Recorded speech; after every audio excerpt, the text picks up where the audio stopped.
The following is a production of DallasCowboys.com and the Dallas Cowboys Football Club. How about them Cowboys? Cowboys! This is the Players Lounge, broadcasting live from Dallas Cowboys World Headquarters at the Star. Now your hosts, Barry Church, Danny McCray, and Newy Scruggs.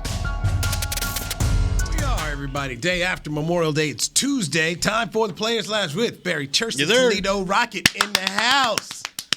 Round of applause. He is the national champion from LSU, Danny McCray. Both gentlemen are undrafted free agent safeties who played for the Dallas Cowboys. I'm Newy Scruggs. I'm your host. We're rolling with this thing for a good hour, talking football and other things. And other things. Speaking of other things, let me tell you a little bit about McCray, man. Let me tell you a bit about McCray, man. So, over the weekend, I see my man over there slabbing these ribs up, got the crawfish, got the, what else you had over there? Corn, potato, all that goodness. So I reach out, I'm like, yo, can you bring some up for, me and Newy? Just bring a little plate up for us. My man said, hell nah. Let me tell you I don't mess with y'all like that. I said, I thought we was better than that. First of all, let me explain. Go ahead. So my grandfather came down, who's a Vietnam vet. He came down, and that's the first time I had seen him in about 4 years. So he came down with my mom, my auntie, my cousin came over. So all that food you seen was split between like 9 to 10 people. Oh, it was gone. So by the time it was 2 ribs left, 2 pieces of chicken, and some macaroni. All right, that was the potato salad was gone. My bad. So he in Miami, talking about bring me a plate. Up to the Star. Like, wait. My bad. I thought, my bad. Usually throwing down up there, so I thought, hey, you might be extras left. But if let's hear. So just so you know, Newy, Memorial Day is a huge day or a huge weekend for athletes, specifically for NFL athletes, because you get the long weekend, and it's right before you go into your second week of OTAs and minicamp and all that stuff. So everybody gets that little camaraderie, and then they usually land in Vegas or Miami. They do. Depending on how much money you got. My man Church went to Miami. And it's expensive out there. Okay, Vegas, you can kind of get away with some stuff. I tell you what, man. We used to have some days. Memorial Day used to be a fun time. You used to come back all type of dehydrated, nothing but vodka and tequila. You in that? You talking about? Man, I tell you what, he knows. Yeah, that too was that Wednesday practice? Yeah. Man, that was nothing. Everybody was in there. You might as well not even practice. All right, everybody was dehydrated. I need electrolytes. Give me the IV. Give me the IV. What you thought? We just warmed up. We ain't in practice yet, but that's how it is, man. I mean, it is just warmed up. You just landed Monday night. Trying to catch up on Tuesday, Wednesday. You like, look here, man. All I'm trying to do is not pull a muscle. The most packed room in the locker room gonna be that sauna. Everybody and their mom piling into that sauna, trying to get it out their pores, man. It's rough, man. It's rough. But it's needed though, because you're going into the season to be here, and once the season is here, it's rolling. You ain't going nowhere. Okay, so this is good. This is good. I'm glad we're having this conversation. You guys were vets. Are rookies falling into the same thing of having and enjoying the Memorial Day weekend too much? Well, no, I don't know about too much. I know that if you're a rookie, that you should probably be staying in the city that you're playing in and enjoying those Memorial Day festivities. It's a long weekend. Yes, you got to get away from the game. You can go have your drink, go chill with some family, eat some barbecue, stuff like that. But yeah, if you're a vet and you know your way around it, you know your body, you know what you're getting into, then yeah, do what you got to do, because you should be responsible enough to know yourself. And exactly like you said, if you're a rookie, you got to stay around this area. But also, the vets, if they miss an OTA here and there, they're not gonna get too. You ain't gonna get too much after the vets. Like if D-Law missed the OTA, he'll come back. He'll be back. If a rookie, oh man, you hearing about it for the whole week. If you was here on Monday, you would have saw that. If you was here on Monday, you would have saw that. Oh, so Memorial Day, they expect you in the building? That's. Oh no, my bad. No, the week that next week. That next week. You know what I'm saying? So if you miss, you come back. Hey man, coach, I think I need to sit out of practice today. I need a vet day. Then you a rookie and you have that issue, then you got a problem. That's why it's, voluntary. Voluntary, but your butt better be up in this month. You better be up in here. You better voluntary, be ready to with go. the voluntary mandatory. Exactly. That's exactly what Shout out to Lamar Jackson for reminding everybody that, yes, they are voluntary. Yeah. All right? They voluntary. Leave me alone. Mm-hmm. When an MVP, you can say that. You can. MVP, you can say that. And a league star for quarterbacks, yes, you can decide to do it. Kyler Murray's not showing up, you can do that. You can do that. But if you one of these rookies out here, or you're, you're Terrence Steele, you need to be here. Absolutely. Yes. Absolutely. You need to be here. You need to be ready to go, especially, we talking about the offensive line, how we performed last year at that position. Yes, we need to be getting all of the practice that we possibly can. And if you're in competition with somebody, you don't want to get that other person get that leg up. Like, I'm making sure I'm in all. If I'm battling with another safety, I'm making sure I'm at all the OTAs, all the practices. I'm over there. Hey, what's up, Coach Henderson? Hey, let's talk about this for a little bit. How you want to break this down? Even though I knew how to, what the coverage was. This new thing. What are we doing here, Coach? How are we doing this? Church would be sitting there asking you, yeah, so in cover 3, I'd be like, bro, you've been running cover 3. You don't want to know that. He trying to look like he in tune. I'm into it, Coach. I'm into it. Yeah. What you mean? You 15 yards. Yeah. But what if this happens? Yeah, what if somebody like, get an over route? Smart play He right would say, there. so, yeah, you. you said 15. What if I want to move back to 16? I'm good then, right, Coach? I'd be like, Church. Church, that is the play. That's it. Exact play. Church is in year 6. Jerome looking at this dude like, yeah, Church. When we doing disguises, we've been doing the same disguise for the past 3 years. I just need to know. All right, that's how we do it. Okay. You just want them to know when they had the meetings and they talk. Oh, Church is good. We got you. He know what he's talking. That guy knows what he's doing. We need. Can we get 3-4 more churches?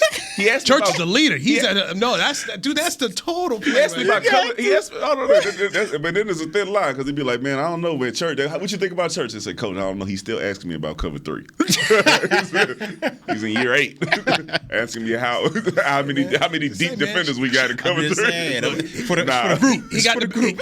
He got the bag for Sean Khan, so obviously worked. Try to look out for your boy. He got 2 bags now. Okay, listen, just because the bag here wasn't as big as the one Sean Khan got, my man got paid while he was injured. Y'all be sleeping on the first 12 that he got. Okay, it was 12 plus one Sean Khan. Like, boys, I came in on the scooter. Boys, like, man, I know this dude ain't doing what I think he doing. I'm just scooting along, man. I'm out here just scooting along, man. They want to make sure you're happy in your recovery. That's Man, all. I tell you what, man. Players Lounge brought to you by Hotels.com. Barry Church, Danny McCray, Newey Scruggs. I'm going to read these names to you, and I just want to get your reaction, okay? Dennis Houston, Jaquari Robertson, Michael Gallup, Ty Freifogel, TJ Vasher, Jalen Tolbert, Dontario Drummond, Brandon Smith, Semi Fehoko, James Washington, Noah Brown, CeeDee Lamb. Those are your receivers right now on the roster, 12 of them. Gentlemen, thoughts? Do we think that receiving core that you just named off, or not the receiving core because a lot of those cats won't make the team, but that receiving group right there, do we think they can do some damage? I mean, Gallup might not even be there for the first 5 weeks. Semi Fehoko, who hasn't had a catch his whole rookie season. We got Tolbert, he's a rookie. CeeDee Lamb, he's proved that he can do some damage in this league, but can he do it by himself? When he doesn't have somebody over there taking some coverage away from him, can he do that? We have to find out. But to me, that receiving core, it's lacking some pop, some explosiveness. Some man, if I'm a secondary, if I'm in a play for the Eagles or the Giants, and I'm in their secondary, and we go against Dallas, I'm like, all right, there ain't no, you got to match this guy over here, you got to match that guy over there. I would feel extremely confident in my secondary going against the Dallas Cowboys. That's just how I feel, man. Yeah, I'm feeling pretty good about going against the Cowboys if I'm playing defensive back. On paper, right? Okay, we haven't true. seen a lot of these guys be able to get out there and see what they could do with Dak. Like I said, James Washington, he has the ability to be a good receiver if he catches the ball, right? Yeah. Once he gets the ball in his hands, he's fine. CeeDee Lamb, we know, can be a top player. Mm-hmm. They just have to be able to utilize him in the ways that he is best utilized, right? So if he gets the ball in his hands, he is unstoppable pretty much, right? Mm-hmm. You get him some bubble screens, you get him some short passes, let him catch and run. I think he's okay. None of this matters, though, all right? Because like I'm going to continue to say, it depends on what the offensive coordinator does with these weapons. What are we going to do? Are we going to make sure, like I said, when it's 3rd and 5, is CeeDee Lamb going to get the ball? Or are we going to see Noah Brown be one of the guys that Dak is looking for, right? Are you going to make sure that the reason why you picked CeeDee Lamb in the first round is because you wanted him to be a Dez Bryant type player? Are you going to allow him to be that? Because what we seen was they didn't allow Amari Cooper to do that. Mm-mm. So until you get that together, it don't matter who you got playing receiver, man. They just going to be running the routes that's on the paper, and they're going to be expecting Dak to make the right read and those guys to catch the ball. But as far as like one of those stars who is going to change the game, if you ain't calling the right plays, then we're not going to see it that way. And we've seen it throughout the league, especially last year. If you got that bona fide stud receiver, you got to find ways to get him the ball. I mean, we looked at L.A., what Stafford does with Cooper Kupp. He got the triple crown for receiving yards, touchdowns, receptions. He was a big part of that offense. Then you look at Devontae Adams in Denver, or not Denver, in Green Bay, and I'm not saying we had those pieces, but the way that we're putting CeeDee Lamb on a pedestal, saying he's this number one guy and he's an upgrade over Amari Cooper and all this stuff, you would think they would figure out a way to specialize this guy and make him get the ball as much as possible. But I'm not sure we're going to do that. Bro, they paid Amari Cooper $20 million a year and did not do that. And they still didn't give. That's what I'm saying. They still didn't give him the rock like we thought they should. Yeah. So it's got to be a tough situation. But if it's Kellen Moore, you got to figure like this is the guy that's going to make our passing attack go. So we got to figure out a way to get him the ball. It can't be scheme over player. It has to be player over scheme. And if we're getting bubble screens and deep overs and those special plays, it needs to be going to number 88.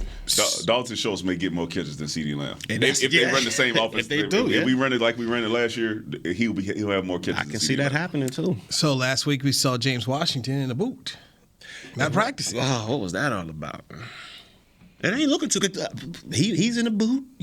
Big T. Smith got some back soreness. Okay. I thought we was gonna wait for that one. Oh yeah, all right. We'll wait for that. We'll wait for that. Then. That's a whole nother. Yeah, we'll wait for that. We'll wait. But my man's in the boot. So I mean, but for him, I don't think he has that much of an injury history for us to be really worried about it. Like I said, it is voluntary OTAs at the moment.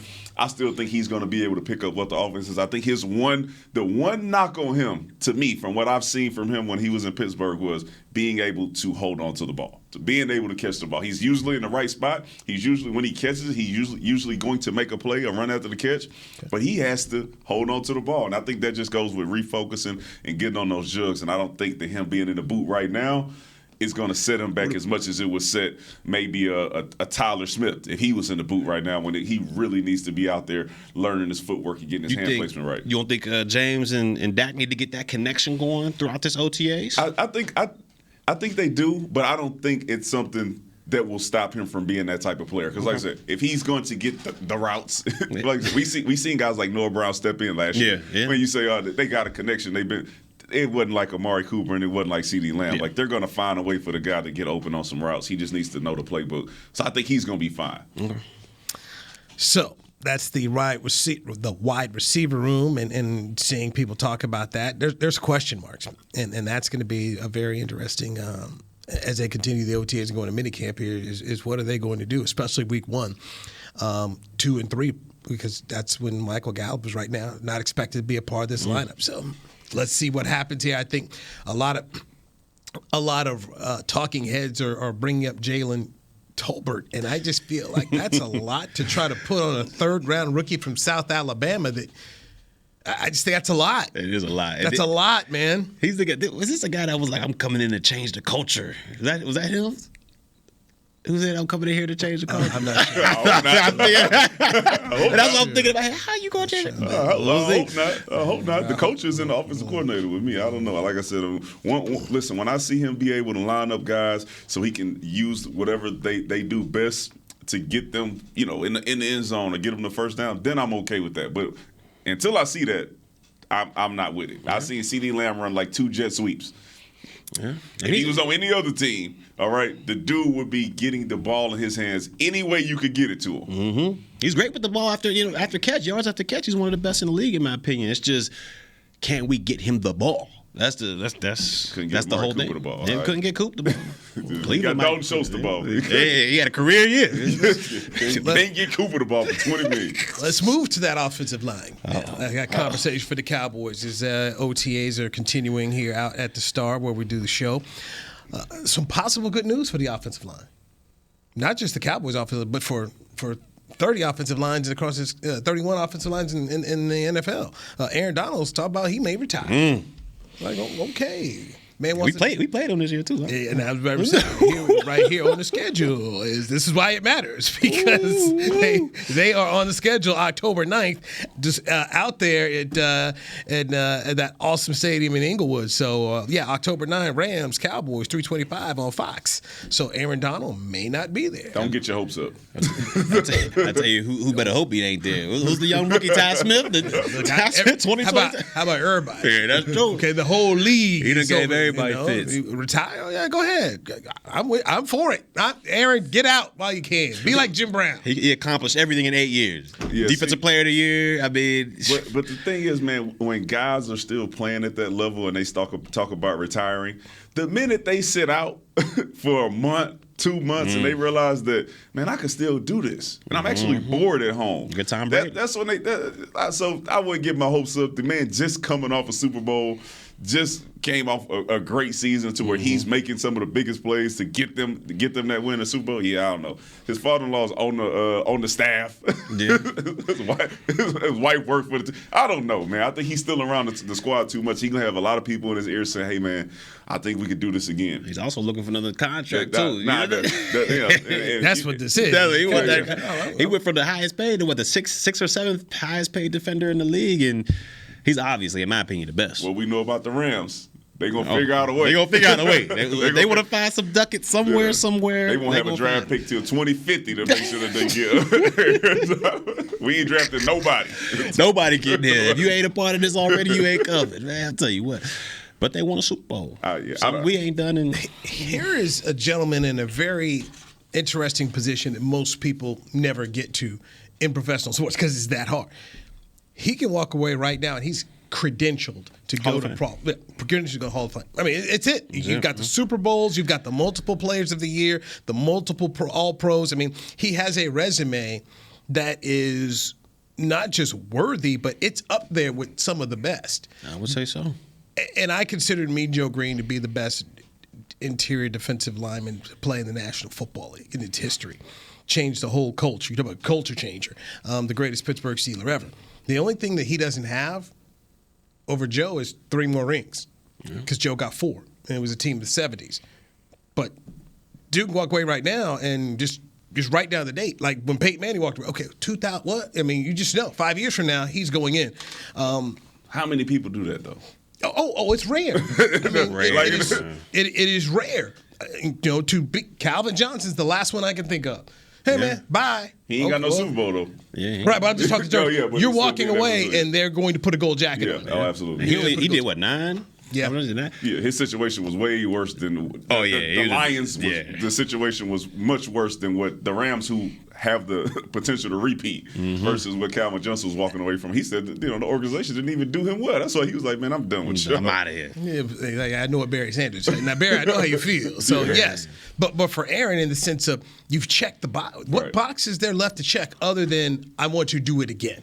You've checked the boxes. That's it. I mean, it's crazy to me how dominant that guy is and the interior part of the defense. Like, I can see, TJ Watt and guys on the outside putting up these ridiculous numbers because most of the time they're one-on-one. Unless somebody's chipping them from the outside, they're one-on-one. They get a better opportunity. But this guy's putting up ridiculous sack numbers, getting double-teamed and triple-teamed literally the entire game. I mean, we've seen what he did to us when we played him. It was like last year. He went through, I think, Zach Martin and then picked up Zeke and threw him into the Dak. And I'm like, this dude he's on another level, man. He's on another level. I've never seen anything like it. I ain't never seen nobody built like the dude. I don't know. Like Tyron Smith came in, and I'm like, Tyron he's a different type of animal when you look at him. When you're looking at a Trent Williams build versus a Tyron Smith build, right? Aaron Donald looked like a defensive back. Yeah. He ain't no fat on him. He just ripped, cut 200 and almost 300 pounds and is quick as a defensive back, which is why he gives those guards trouble because juke move on these dudes. Sometimes not even using power. I have not seen a dude built that way playing that position. Most of the time when you think about an interior defensive lineman, those dudes got a little belly on them. They carry, you know what I'm saying? They carrying. It's not him. Not him. And so the interesting thing about for Aaron Donald is you go back and you read the scouting reports on him. He's too small. Short arms. It's ridiculous. I was talking to someone about that the other day in the scouting industry, and they're like, oh yeah. And he said this was something that it was massively talked about. Oh man, people blowing the guy off, too short, doesn't fit our. It was amazing, and I'll never forget my frustration. I had no skin in the game on this, but watching the Detroit Lions, who let Ndamukong Suh go to free agency, and they had also drafted Nick Fairley and decided they were done with him. So I think they were sitting 10th in that draft. Well, to me, it was obvious. If you're losing these two players, then go get Aaron Donald, because you're still in division with Aaron Rodgers, and I think I don't know if Cutler was still the quarterback, but bottom line is, dudes are throwing the ball in your division. Go get Aaron Donald. They go draft Eric Ebron, the tight end from North Carolina. What are we doing? What are we? No, you can throw the ball. You better stop somebody in this division. And in my mind, I'm always thinking drafting in the draft world. You got to win your division first. Who's on top of your division? How do you go match it? It's kind of like everybody in the West. What's Kansas City got going on? Figure that out. Maybe get yourself some defensive backs. Do something to help yourself here. No, they're going to go out and get another pass catcher to a dude who doesn't like throwing to the tight end anyway. Your quarterback want to throw. He trying to go down the field. What are we getting tight end for? And it's not like you're using him like he Travis Kelce or anything. It just frustrated me with Detroit. Mark Mayhew got fired, and down the road, I'm like, you should get fired. How do you not take this dude? Mistakes were made. and people always talk about, take the best player. Don't draft for need. I'm sorry, I disagree with that all day long. You had a need, right? You need to stop some quarterbacks there, right? Why are we taking a tight end?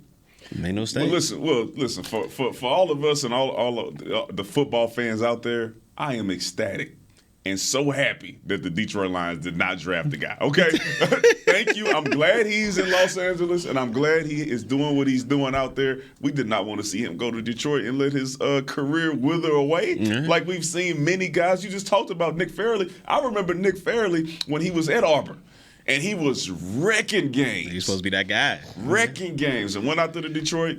What happened? Ndamukong Suh. All right, went out there to Detroit. Now he made some plays. But other than that, he wasn't going to win a championship. He wasn't making none of the noise that he's been making in Tampa. That is the trajectory of your career. You can base it off what has happened to guys like Nick Fairley and Ndamukong Suh and Calvin Johnson when you go to Detroit. And Matthew Stafford, but bless be everything he got up out of there. Yeah. Graveyard, man. It is, you just spent that for the work. Oh, graveyard. Hey, I used to be good. Then I went to Detroit. It's hard as a defender, when your season's over by week 10, you like, man, I got to go back out here and play again. I got to go out here for 6 more weeks. Like, it's hard. It's hard as a defender. You get beat by Aaron Rodgers every year, twice a year. Down.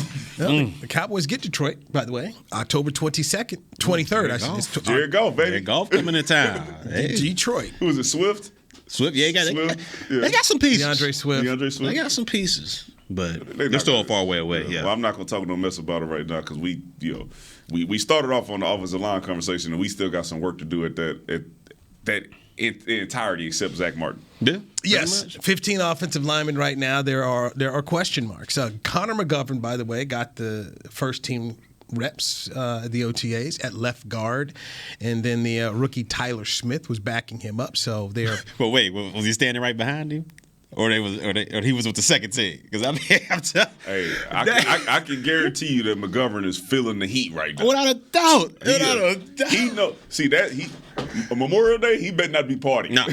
I'm McGovern. I'm in this joint. Because it's a dude right on your tail right now. He got drafted in the first round, and they are waiting for you to make a mistake or show that you haven't improved your anchor and your ability to stop movement back into Dak Prescott. Because if you don't, once you get the pads on, that spot is gone. And for McGovern, it's just going to take one-on-ones, and they're in camp, and he gets beat bad in one-on-ones. That's all it's going to take because he got that first-round pedigree behind him. If he gets beat like that, they're going to be like, all right, let's start rotating here a little bit. Let's see what he can do with the first. But the one thing that might save him, though, the health of our left tackle. Okay. So let me ask this question here, since you guys have played. If McGovern wins this job, then what does it say? It says he won't have it for long. Okay. Because we know that, well, since I've been here with the Cowboys, we know that they've given guys opportunities to lose their spot. So even if let's say Tyler Smith and McGovern are playing still here and Tyler Smith is playing a little bit better, I still think they're going to give McGovern that opportunity to lose his job. Give me an example. You think he's going to play week 1? Who? McGovern? Yeah. Absolutely. I think unless he goes out there and stinks it up, like if they're playing, if it's about equal, I think McGovern's going to get the shot based on experience that he's going to have the opportunity to play. Give you an example, Lael Collins last year. Mm-hmm. What do you mean? My man went out there. Okay, he was playing however he was playing. He missed 5 games on for the reasons of his own decisions that he made. All right, okay. My man still's playing great at right tackle. What happens when Lael gets back? They get put right back in there. Put right back in there. We said on this show the whole time and said, hey, man, what should they do when Lael gets back? We all said the same thing, man. Still is out there balling, but we knew it wasn't going to happen. There we go. What happened, Jason Witten? Well, I mean, and I know that's different, but people will talk about him being a progress stopper in the tight end room. That's a left came back. Yeah. Like, we have a history of doing this. So, yeah, I think that Conor McGovern is going to get his shot unless he goes out there and he is horrible. And then I think he probably lasts to like week 3, just based off the competition that we played against in the first 3-4 weeks of the season. I think he lasts till like week 3 before Tyler Smith gets his shot to be a starter. I definitely think if Tyler Smith doesn't get hurt, I'm talking about Tyler Smith. He doesn't get hurt. I think he's going to be starting week 1. Now, I just think they put too much into him as a first round draft choice, especially with the struggles that McGovern had last year. I think he'll get the full benefit of the doubt and he'll end up starting in there. But if he doesn't, if for some wild reason, barring no injury, that McGovern gets that starting job, I'm not gonna say it's a waste, but it's like I'd rather have somebody in that first round that's gonna help me right now. I don't want a project or a building process, and that's what we got going on right now. I think a lot of the guys that we got in these first couple of rounds, they're projects, and they're extremely talented, but they're raw when it comes to technique out there. So I'd rather prefer somebody that can help me out day one, and hopefully Tyler Smith is that guy. So what goes into this as a player when this is your last year under contract? For Conor McGovern, this is his last. So not only are you trying, you're trying to get a new contract here, but we do know in the National Football League there's a problem trying to find good quality offensive linemen. So if it's not here, this is a young man who will play somewhere else in the National Football League. But how much money you're making is going to be determined by him now. Mm-hmm. Conor Williams got paid last year. Now, it wasn't a great contract, but he found a new home. He got paid. Mm-hmm. So Conor McGovern can be on that same type of trajectory. But what goes through a player's mind? How do you approach your last year with a team? I'm going to tell you how Ron Leary did it, basically, because he was in a contract year, and I think that was the same year Lael came in there, I believe. And they basically gave Lael the starting job. And so Leary, he could have went about it a bunch of different ways. He could have, pouted, complained, and just, shut down the whole season and just said, forget it. This is just not where I'm at. And then he wouldn't have got that huge contract he got with the Denver Broncos. And I think the way he played it was perfect. I mean, he said he was upset about it, of course, but he kept it internal and just kept grinding along. And I don't know what happened. I don't know if somebody got hurt or something, but he slid back into that starting lineup and didn't relinquish that job. He ended up getting paid and having a huge contract with Denver. So I think there's a couple ways you can go about it, but if you do end up getting that backup spot, you're going to be unhappy about it, but you just got to continue to grind, and hopefully you get that second opportunity to go out there and show what you can do. Yeah, and for me, I think the offseason is huge for McGovern, right? Mm-hmm. Coming off of the performance that he had last year, knowing that his spot may be up for grabs, and then watching the draft and seeing them pick an offensive lineman, his focus this offseason has to be tight. He has to get bigger, stronger. He knows what his weaknesses are, and he has to be better at those things. And he has to know that, hey, man, my leash is short. Extremely. I have a very short leash. And if I go out here and I'm not focused and I have a bad day or I have a bad couple days and I let that turn into a bad week, that might be a bad year for me, because then I got a guy who's been drafted in the first round who can come take my spot. So you don't have any room for error. Mm-hmm. And I think sometimes, depending on what type of competitor you are, that lets you have your best years. When you see guys like Tank Lawrence not getting put on the franchise tag year in and year out and saying, I'm going to bet on myself. He knows that the margin for error is very small, right? They're looking for any reason not to pay you $20 million a year. Mm-hmm. Same thing with a McGovern. They're looking for any reason not to have you on the roster and not have to even think about paying you next season because they drafted somebody in the first round. So you have to use that as a chip on your shoulder to go out there and say, man, I'm going to do everything that I possibly can to get better and play to the best of my ability so they can't say nothing about it at the end of the season. Orlando Scandrick. To me, that was the perfect example of just, you drafting this guy to come and replace me? That chip on the shoulder just got even bigger. Yeah. And it was a big, F to everybody else there. I mean, he was, because basically if you think about it, they got somebody at his position every single year we were there. I mean, whether it was Mo, whether it was, it was just, we got a corner every year. As they should. And in a passing league, guys, you should. And he held on to that job for 10, 11 years because he had that chip on his shoulder and saying, I don't care who you draft. I was a fifth rounder. You're not taking my spot. He's seen a lot of dudes come and go, too. He's seen a lot of dudes. He's seen a lot of dudes come and go. And he lived up to it. So good for Orlando. All right, let's get our first break in here. When we come back, let's chat about this defensive line. How do we feel about the Cowboys' defensive line? And who knew the NFL meant so much to baseball players? We'll dive into that next on the Players Lounge right here on DallasCowboys.com radio. At Smoothie King, we are blending goodness to fuel your greatness. Every blend is crafted to help you achieve your health and fitness goals. Smoothie King uses only whole fruits and organic veggies. You'll never find sugary syrups or artificial flavors, colors, or preservatives. And unlike some other smoothie places, there are 0 grams of added sugar in many of our blends. Smoothie King is proud to be the official smoothie of the Dallas Cowboys. Place your order in the app or online for pickup or delivery. Smoothie King, rule the day. It's game day. You know what that means. First, kebab prep. Steak, pepper, onion, steak, pepper, onion. Next, a counterclockwise lap around the room. Now the lucky grease-stained jersey goes on. And lastly, the dance. You know the one. This is a game day ritual no matter where you are. Whether you're traveling to the game or watching from your favorite vacation spot, book a place to stay on Hotels.com and keep the tradition alive and well. Hotels.com, proud partner of the Dallas Cowboys.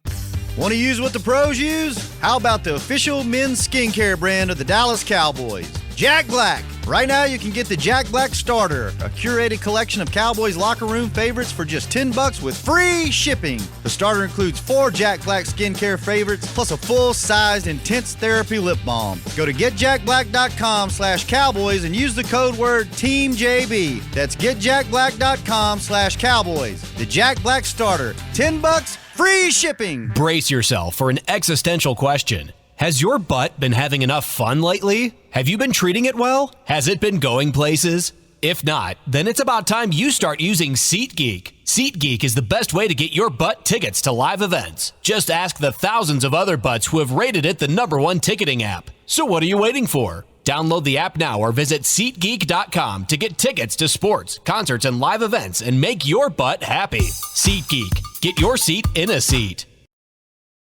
Back to the Players Lounge.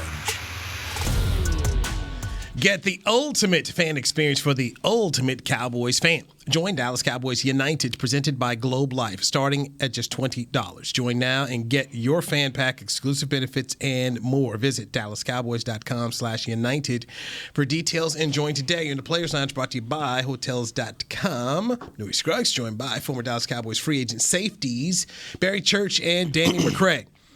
You guys are big-time fantasy football players. I mean, this is one thing, we're coming in the show. You guys are in the league together here. I sent that email earlier this week. Yeah, I'm in, too. Yeah. I'm in, man. Yeah. You back? I'm back, man. I'm back. I was, I went, first year was bad. That was my first year ever. Last place, right? That was, it was something like that. I won the playoff, and it was crazy. Come so on, man. at the end of the regular season, I was last. But, when they do the losers bracket, Consolation bracket. I won the consolation bracket. But anyway. Second year. Y'all got an NIT version? Yeah, we got a little NIT on it. You don't want to be a part of that. He's the only person who's switching out his roster for the consolation. I wouldn't come. That was my first year. I ain't know. Everybody else said good season. I ain't know. That was my first year. I'm switching things out. I'm out here. But anyway, second year, I was in what? I came in third, man. Third. Came in third your second year? Second year, third. And then what about last year? That came in like 7. 7, 6. You know, Nah, you wasn't 6. Hold on. I was in the playoffs. Okay, all right. I was in the playoffs. You was 6. Yeah, I was in the playoffs. Yeah, so fantasy football is coming I'll be back. back. I know my record's always up there. I'm 1 through 3 almost every year. Okay. Yeah, Okay. Well, That'd be cheating. No. How can I cheat? I'm a cheat.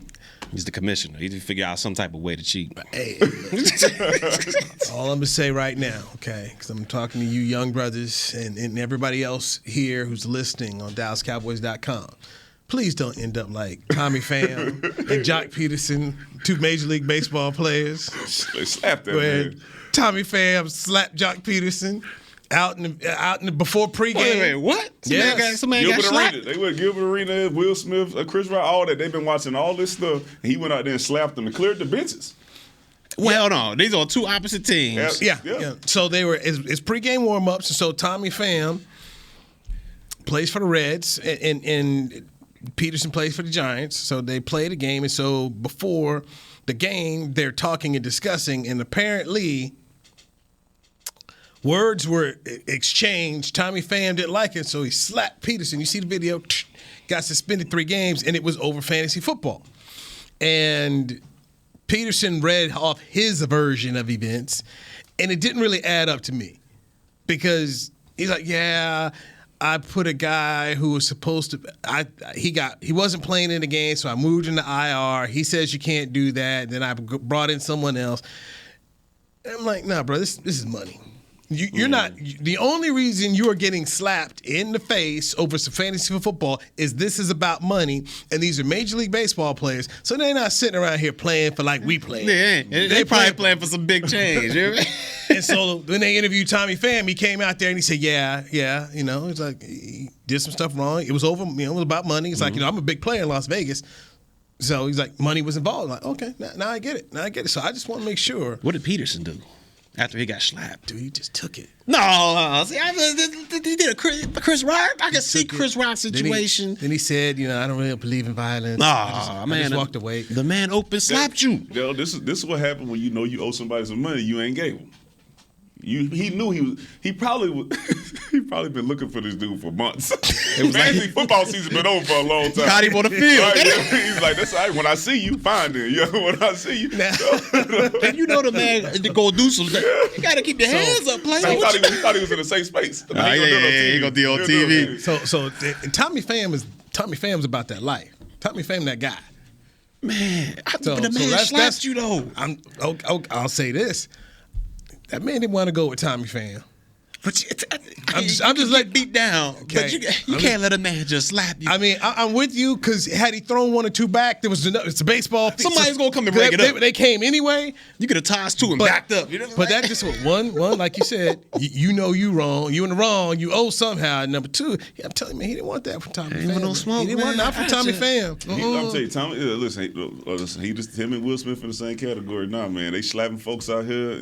On the main stage, and the people they slapping they so lost. They like, oh wait, he did it for real right here. He just slapped me. He probably slapped. You be confused when you get slapped like that. It's just like, man, you gonna slap me like that? Yeah. That's okay, everybody, understand your league rules, please. Understand your league rules, and let's not have these things stay out squashed the today. consolation bracket. Okay. So let's not have that this fall. Let's not have that this fall.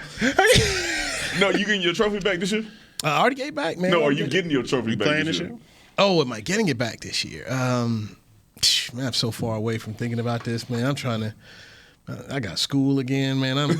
My mind is when it comes, it'll come. I'll just do what I do. I plan on getting a trophy this year. I don't know. Like my draft ain't happening, but I plan on it being top notch like it always is. Yeah, I mean, look, I'm always around there.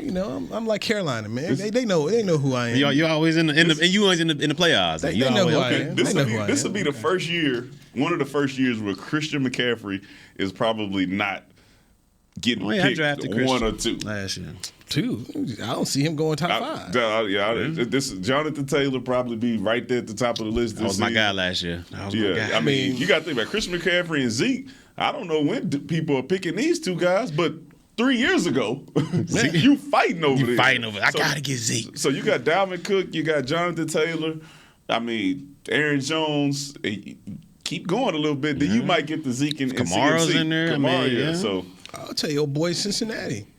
Joe Mixon. Mixon. Considering And especially when I think about it, you got so many other weapons out here that, you just can't key on a Joe Mixon. And they're starting to throwing the ball more out of the backfield. And so there's a guy. Nick Chubb. Oh, got Chubb. I mean, you start thinking about McCaffrey. To me, the first thing that comes to my mind is you got a quarterback issue. If you got a quarterback issue, good luck. And he ain't every down back to where he just. So you got health issues, you got quarterback issue. I mean, when he was playing with Cam, they had to think about Cam too. So I just don't know if I'd be running out here trying to go do that with him when I go take old boy from the Chargers. He gonna be there, or Austin Eckler. The Chargers. That's what I'm talking about. Okay. So I mean, there you go. There you go. I know who'll be my quarterback though. I do know that. That's a discussion for another day. You gonna let him take Joe Burrow from you? You gonna let him take Joe Burrow from you? He got too much pride. He got too much pride. He would sit there and watch Joe Burrow smoke his team before he decided to pick him before Justin Herbert. You talking about when Herbert beat Joe Burrow? I'm just Is that what you talking about? I'm just I thought you was talking about. I thought you was talking about. He's still on it, man. He is. Super Bowl quarter. I don't know. Seriously, I don't know how are you still dying on that hill of Justin Herbert over Joe Burrow? Who had the better rookie season? Joe Herbert. Next year, Joe Burrow had a better season. Third year up, it's Herbert's time. Season with Joe Burrow towards ACL. He had like 3 years. He played 13 games or something like that. ACL, bro. Stay in the pocket. Playing for the Bengals. Stay in the pocket. The Bengals go to Super Bowl next year. Your team ain't even make the dang playoffs. You should have. If our coach wasn't, tripping, if the coach wasn't tripping, you that guy. They gave him the time. He want to do some extraness. You skip Bayless, man. You that guy. So y'all just you skip Bayless on LeBron. The fact is, they did not make the play. I don't care who fought it. He played quarterback for the team. They didn't make the playoffs. Okay, so that's what happened. So there's nothing. We ain't gonna put no stock in the when they played each other. Oh, you looking? We ain't gonna put no stock in that. Nah, we put stock in the fact that Joe Burrow led his team to the Super Bowl last year, and your quarterback did not lead his team to the playoffs. It happens. Coaches getting away. Coaches getting away. And you're selling it even short. Joe Burrow had the ball in his hands, had Chase down the field open, but the offensive line can't block Aaron Donald. This dude almost won the Super Bowl. Went two with no O-line. With no O-line, man. If it was a fifth, man. If it was a fifth. Yeah, okay. If y'all would have made the playoffs, if he would have took the time. He would have been the greatest. Yeah, but he ain't. He ain't. So right now it's 1-1. Right now it's 1-1. It's 1-1. Herbert had a season. Herbert sitting there texting you. Burrow had a season. Look at Joe. Herbert had a season. Burrow had a season. Wait, hold on. So you go compare Joe Burrow's best season to Justin Herbert's best season? Yeah. And where did Herbert go? What you mean? He ain't make the playoffs? What did he do for his team? Did they go to Super Bowl? They didn't go to the Super Bowl, no. Wait, did they go to playoffs? The coach decided he didn't want to go. The coach decided he didn't. So he go to the Super Bowl. He hands down the greatest now. Nah, I say he's great. You said he hands down. You said they you have lost the argument. Ain't nobody lose no argument. Ain't nobody lose no argument. You said Joe Burrow got one. Justin Herbert got one. They got one. What happened? I mean, what happened? So go take your team to the Super Bowl in the fashion that they did it in. It is no longer relevant. How many road games did the Bengals win? All of them in the playoffs. Right, won all of them. Number 1 seed, number 2 seed, beat them both. Oh, here we go. They won in Kansas City, didn't they? They came back too. I said he was the better quarterback last year. He wasn't the better quarterback the first year though. Listen, better quarterback now is who? Justin Herbert. Joe Herbert. Joe Herbert. Joe Herbert. Because they on the same level. Okay. So you'll get your opportunity to see. I can't wait. Joe Burrow week 2. They might not even make the playoffs. You see their division? Man, y'all got is Herbert, Derek Carr, Russell Wilson, and Joe Burrow might not make the playoffs. Got my homie. Deshaun Watson, Lamar Jackson, they might not make the playoffs. Lamar Jackson was playing last season, and Deshaun Watson, we don't know if he's gonna play at all. If he does, though. Okay, I'm just saying. That's a big old. You see who had receiver? That's a huge. You see who had receiver for the Browns? I'm watching the news, and I don't know. You see who had the receiver for the Browns, man? Huh? You see who's at the receiver for the Browns, man? They going. They going outdoors in the cold. All right, and I remember I'm taking them words out of your mouth from a couple years ago. We know what happens when you. That was a couple years ago, right? He got the number 2 on now. I mean, he's ready. He's ready. Speaking of ifs. Let's talk about Tyron Smith. We'll take our second break here and talk about the Cowboys left tackle who did not participate in OTAs last week. This is the Players Lounge, brought to you by Hotels.com right here on DallasCowboys.com radio. It's game day. You know what that means. First, kebab prep. Steak, pepper, onion, steak, pepper, onion. Next, a counterclockwise lap around the room. Now the lucky grease-stained jersey goes on. And lastly, the dance. You know the one. This is a game day ritual no matter where you are. Whether you're traveling to the game or watching from your favorite vacation spot, book a place to stay on Hotels.com and keep the tradition alive and well. Hotels.com, proud partner of the Dallas Cowboys.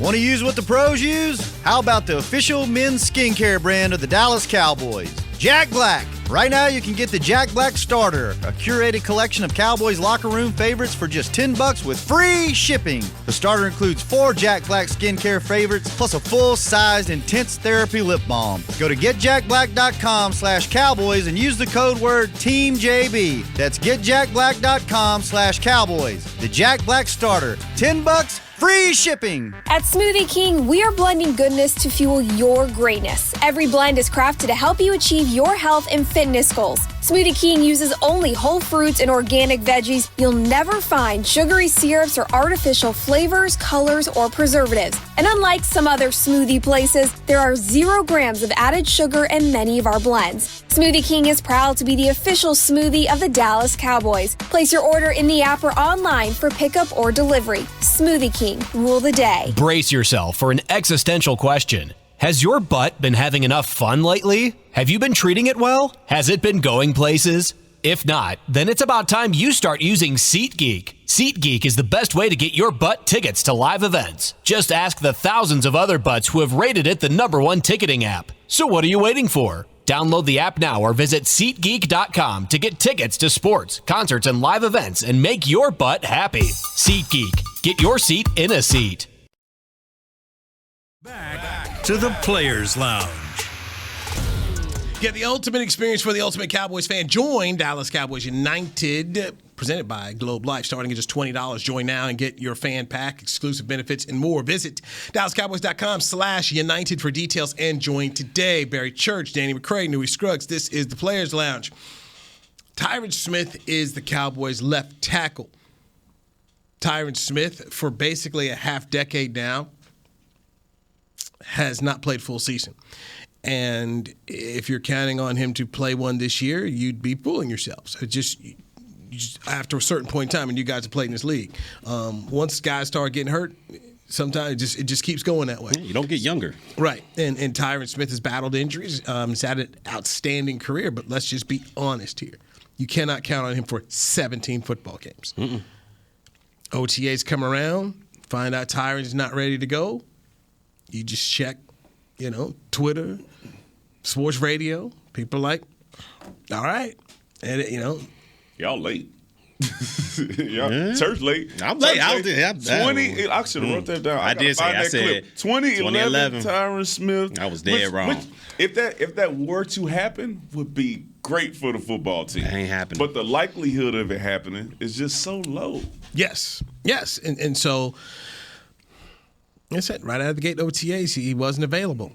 Now, I'll look at it this way. There's 2 ways to look at it. And the way I'm looking at it is whatever's going on,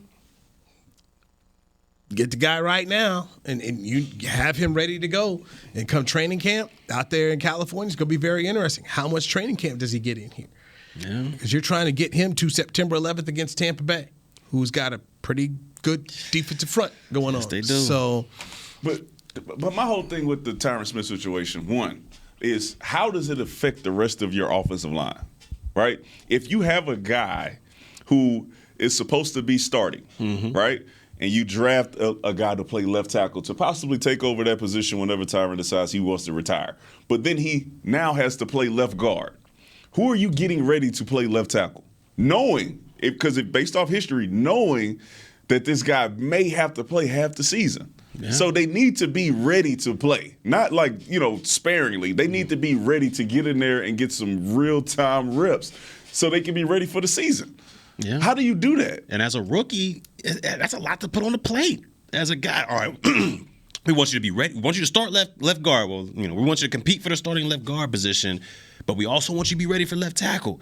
That's a tough pill for a young guy. Even if you're in your 3rd, 4th year, that's a lot because as speaking with Nate Newton, the difference between a guard and tackle is like night and day. You know, guard, you're getting protection from both sides. You got to hold that anchor in there, but you're not really getting a lot of wiggle from guys on the interior side unless you're playing against Aaron Donald or something. But at the left tackle position, you're on an island. You got to have some great feet out there because there's guys with speed, power, pass rush moves. I mean, there's a lot different position to play. So as a rookie, you would want to make sure you're focused on one position at a time so you don't get that brain overload. But McCray, you're 100% right. You know, if he's grooming to play that to compete for that left guard spot, we know Tyron's not going to play all 17. So who's going to be the backup? Who are they grooming to be that swing tackle? And are they good enough? Are they good enough? Because we've seen year in and year out when you try to fill in behind a guy like Tyron Smith, it has not worked. Yeah. Name a time when the guy has been out for an extended period of time and you looked at the left tackle position and said, you know what? They're serviceable, and they actually did a very good job playing left tackle. And this goes all the way back to the Atlanta game with my man Claiborne. All right, the floodgates open, and we have not seen it happen. Still went from playing right tackle really well to moving over to left tackle, and we were over there like, man, they messed up his confidence. So okay, I'm not going to dispute what you're saying. Okay, not. I feel like they have tried to go down the road to as best they could to fix this. Because first off, it's not like they're available in free agency. Okay, there's no good left tackle available in free agency. These guys get locked up. Okay, go ahead. You went into the draft this year, drafting where you were. You took the last good offensive tackle because there was another guy that went until the third round. So you took a tackle, plugged him in here as guard with the expectation of, from listening to Chris Hall, who was on Mix Shots, hey, we think that, down the road we can put this guy at left tackle. You went out and drafted another tackle. You drafted 3 tackles in the last 2 seasons. What else did you want him to do? Did you draft those tackles with the expectation of them having to play that much behind a Tyron Smith or thinking of moving on from Tyron Smith, or did you draft them saying, you know what, Tyron's back. Tyron's going to be healthy this season, and we're just going to stick this out just in case something happens on right or left. There were some cross fingers. There were some cross fingers. This is the issue, right? Because, like you said, half a decade, bro. So not just this year, not just last year. We're talking about almost 5 full years of knowing that a guy is not going to play the whole season. So you're like, they've been trying 3 over the last 2 years, but I've been banging on the table about this. Yeah, since we started this. And thankfully we did draft Micah Parsons and it worked out, but you still have that issue of, hey, man, we not sure. And then this news that we get for OTAs in the back situation, it just reminds you again of like, okay, this is something that's going to have to be dealt with this season. So then what would you had them do this year? Because we won't argue with what they did last year with Parsons. Well, they did the right thing this year. They went to get a tackle. Okay, but 2 tackles. What else can? Like you said, it's been 4 years of this. Yeah. So to me, what you're really looking at right now is you got Josh Ball, you got Matt Waletzko, and then you've got Terrence Steele, and just trying to figure out how do you what's the mixed match combination if Tyron Smith isn't available. Do you put Steele back at left and then try to put in a Ball or let's go at right? I mean, what are you going to do? Or do you want to keep Steele at right and then you try to patchwork something over here at the left? I mean, obviously these are issues. And in this league, most teams are doing some of this same stuff. Yeah. Most people have some issues here. The Cowboys, since I've covered them, have traditionally held on too long to left tackles. Flozell Adams, they held on too long to Flozell. And finally, when did they actually fix the Flozell thing? Was when they drafted Tyron Smith, but it was late. Mm-hmm. So this has kind of been an MO with the organization. So they're trying. It's not easy. And oh, by the way, Tyron Smith at 70% is better than anybody else they got right now on the roster. Yeah. At 70%. But you out of the game at 0%. And you're right. You're right. That's the only thing is being available, being in there, and then what it takes away from the guys during the week who don't get those reps. Because you have to give them to Tyron because he started. He has to be able to look at the schemes. But when you got a guy who is then not going to be playing, whoever was second team, I remember doing that playing safety. Yeah. You ain't getting those reps. You're not getting the same type of looks that the first team guys are getting because it's not that much time for you to be out there on the field doing that stuff. So a lot of your stuff is film work. Yeah. If you're not getting the opportunity to be able to pass off ET stunts, seeing what a guy like Aaron Donald's going to do if he lines up here or there, then it's hard for you to be able to say, all right, well, I watched all the film I could, but now I'm in the game and I'm gonna do great. So then what do you propose? I mean, what's your solution right now, knowing that this is the card you have? Listen, let me tell you, it ain't my job to find a solution for them right now. All I can say is we knew. But we're doing a talk. We're doing a podcast here. So see, my solution was pitched years ago. I got nothing. I don't know. What do you mean? It might be. You're paying the guy, so yeah, he's going to play. Yeah. I mean, you can't just. Like have him not be the possible. That's all. I'm just. So do you don't have a plan B? I think you got to take the tackles. I think you got to take what's his name, Waletzko, and the guy from last year, Josh Ball. I think you got to get them prepared for that left tackle situation. And I think you got the first round pick, Tyler Smith. I think he has to focus on, let's just say they want him at guard. I think they have to put him focused on that left guard position because that's the future. If that's where they want to see him at, they're going to have to put him there if they want him on the field ASAP. Now, if they think he's going to play tackle in the future, I mean, it's just hard. The only rookie I know that was able to do that was Micah Parsons. He was able to play linebacker and DN. And at that position, the linebacker position a little bit difficult, but DN, you're just chasing and getting after the ball. So I think it's a lot harder for that rookie, Tyler Smith, to be able to learn guard and tackle at the same time. So I think you got to focus him on one position, and then you got those other tackles that you drafted, Ball and Waletzko. You got to get them ready to be the swing tackles. How do you do it though? So do you take reps away from Tyron and give them first team reps? No. How many do you give them to get them ready to play and potentially be a starter? Yeah, because in camp and OTAs, we know you get a little bit more reps. You get a little bit more, but during the season it dwindles down during the week. We both know you get 4. The ones get 4 reps and the 2s get the 2. The last 2 reps of each period. So I just think you're gonna have to build up their caseload during this OTAs, during this training camp. Get them as much reps as you can because during the regular season they're not going to get those majority of the reps. The ones will, and hopefully that'll prepare them enough for if and when Tyron Smith does miss some time, that they're able to at least come in and do a serviceable job. Right. They'll be playing all 3 preseason games. Yes. Possibly starting 2 out of 3. Yes, I would. Each one of them would start a preseason game. Yeah, I would do that. Wanted to hit on the defensive line before we get out of here. And one, does Trysten Hill make this team? I don't think so.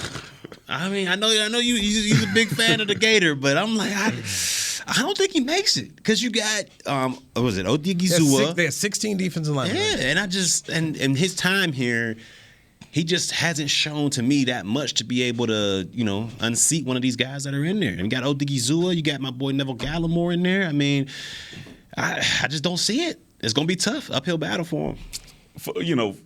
I think for what we're trying to do on the defensive line and stopping the run and having these type of athletic and then some big guys, like we drafted a big guy from Wisconsin.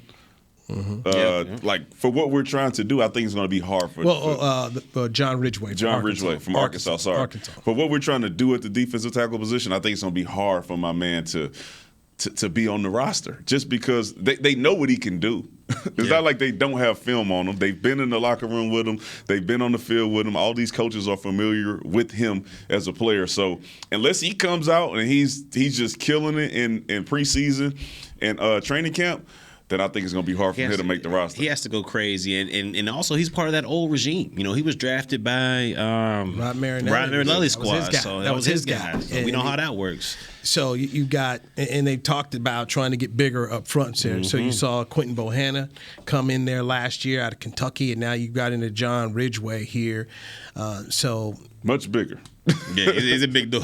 Right, they're definitely going in a different direction there. So we know Gallimore and Odigizua are guys who are entrenched here. So it's going to be very interesting. And then Carlos Watkins came back as well. So it's going to be very interesting for Trysten Hill, who last year was injured.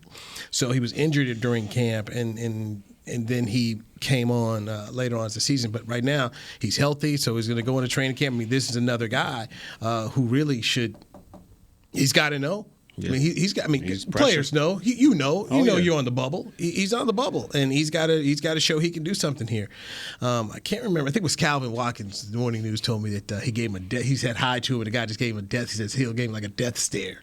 Man, because Cal be writing them stories. Writing them stories about the I don't care what players say when they talk about, I'm not reading this or I don't see. Them boys is looking at that. They're looking at all of it. If they're not looking, somebody in their family is looking for them. Exactly. I remember I used to get into it and you want to be mad at the people that wrote it. And then now that I'm older, I'm out of the league, I'm like, well, they only going off what they see. And what's Where's being the lie? heard. You know what I'm saying? Unless they're attacking your character or something like that, if they're just talking about your play, then, you know, I think it's your job to change that, which is why Orlando and Newey was beefing. Because I never had anything about Orlando's play on the field. No, I'm saying it was just dealing with him in the locker room, which I rarely did. Because as I said, man, we had other people to interview. There you go. Yeah. You know what you were saying about that. We had a list. See, we are. He knew how to get under old skin. No, this is true today. This is very true today, man. You walk into that room, you know the guys you trying to get. Hey, talk to my man CJ this season, okay? Talk to my man CJ when you see him. Even, hey man, how supposed to see him do this? You know, just give him a little something. Give him a little soundbite, bro. So rookie minicamp, all right? You know what the list was? With Tyler Smith. It was Sam Howell. I mean, look, that's what we're trying to do. I mean, Sam Williams. That's what we're trying. Now, I was looked for Marquise Bell, but he was already gone. But there's a list, man. When you go in there, people you're trying to get a hold of. You go, okay, as a reporter, an anchor, you're going in there with a strategy.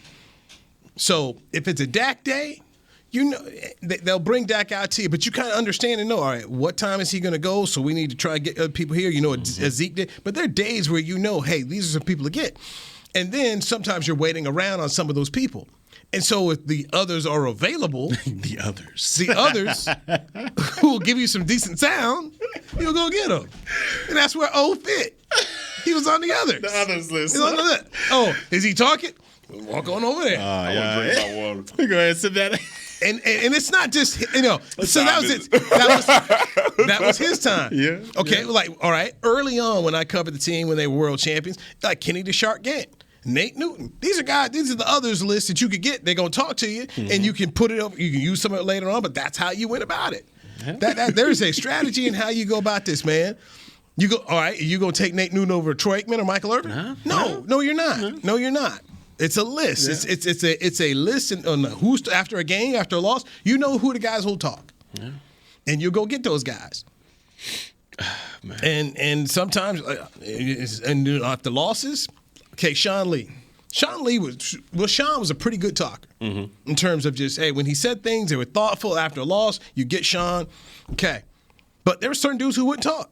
Yeah. Man, DeMarco Murray. Yeah, he wouldn't. Marco, if loss came around here, you might not get the chances of you getting DeMarco Murray kind of slim. Didn't really like talking. Dez, there's another guy. You get Dez if you can, if he's willing to talk. But then there was some times where he was like, I'm not talking. So we can wait a minute, talking, not talking. Let's get over here and get something before you get nothing. So, all right. So is that myth true? You get fined if you don't talk to the media? I thought that was the case. So what'll happen on that is who's telling on you. So after the show, I'll tell you who the media member is. But if you don't talk, they'll go and they'll type that they go and email the league like so-and-so didn't talk. So for a while, Tyron Smith wasn't making himself available, and this one particular person, hey, where's he at? Where's he at? Kept asking for where's he at? And I think the player ended up getting fined, but I'll tell you who it is. I'll tell you who it is. Tell you what, man. They get their money back somehow, some way. We're out of time today. We are out of time today right here on the Players Lounge for Barry Church, Danny McCray. I'm Newey Scruggs. Jazz, appreciate you holding it down while Chris is out. And Kelly, the intern, appreciate you. Kelly. And Big Will up there. We'll talk to you next week right here on DallasCowboys.com radio. This has been a production of DallasCowboys.com and the Dallas Cowboys Football Club. How about this, Cowboys? Yeah!